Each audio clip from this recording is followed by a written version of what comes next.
তদন্তের পর্যায়ে আমরা যে জিনিসটা জানতে পারি যে উনি আসলে সকালবেলা যখন হাঁটতে বের হন উনি নিজেই একটা পর্যায়ে তার মধ্যে উনি ওনার বক্তব্য অনুযায়ী অবচেতনভাবে উনি মনে করেন যে তার আরও অনেক দূর এগিয়ে যাওয়া দরকার। তো এরকমভাবে করতে করতে উনি জয়দেবপুর চৌরাস্তায় আসেন এক পর্যায়ে, সিএনজি কোন সময় অটো, এখান থেকে বাস যুগে উনি যান আপনার কি বলে সুবানবাগ হয়ে গাবতলী থেকে উনি শ্যামলী পরিবহনের একটা টিকিট ক্রয় করেন।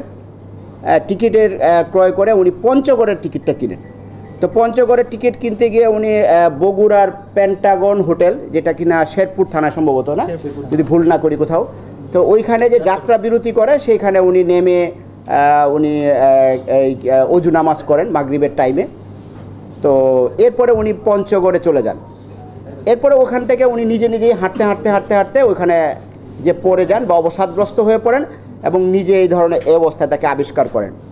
তো এইটা আমরা তথ্য প্রযুক্তি সহায়তা এবং সিসিটিভি ফুটেজ এবং একই সাথে যেই শ্যামলী পরিবহন যেই বাসে উনি গিয়েছেন সেই শ্যামলী পরিবহন কর্তৃপক্ষ এবং তার সাথে যে সমস্ত যাত্রীরা গমনাগমন করেছেন তাদের সাথে কথা বলে সিসিটিভি ফুটেজ বিশ্লেষণ করে এবং একই সাথে আপনারা জানেন যে এখন তথ্য প্রযুক্তির বদৌলতে অনেক কিছু চিহ্নিত করা যায়, এই সমস্ত কিছুর বিশ্লেষণ করে ওনার সামনে ওনাকে আমরা ডাকি। উনি যেহেতু ভিকটিম এবং বাদী এখনও, ওনাকে আমরা ডেকে এই জিনিসগুলি ওনার সামনে আমরা পেশ করি।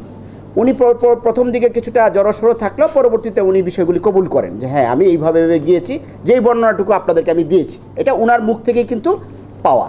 আর আমরা হচ্ছে যে প্রযুক্তির মাধ্যমে আমরা বলতে চেয়েছি যে আপনি যে বলছেন এজাহারে যে বক্তব্য যে আপনাকে নিয়ে গিয়েছে সেটার সত্যতা আমরা পাচ্ছি না। এই মোটামুটি এখন পর্যন্ত তদন্ত। এখন এই ঘটনায় এর পিছনে কারো ইন্ধন রয়েছে কিনা, কি অবজেক্টিভ ওনার মধ্যে রয়েছে, আরও কারো জড়িত রয়েছে কিনা, এটি এখনও আমরা স্পষ্ট করতে পারিনি, কারণ এটা too early two actually make this conclusion. So আমরা চেষ্টা করছি যে পুরো বিষয়টা খতিয়ে দেখে ওনার বক্তব্যটা কতটুকু মানে সঠিক। উনি বারবারই একটা কথা বলছিলেন যে উনি শারীরিক অক্ষমতাকে দায়ী করেন যে আমার শারীরিক কিছু সমস্যার কারণে, মানসিক কিছু সমস্যার কারণে আমি ওই ঘটনাটা করেছি।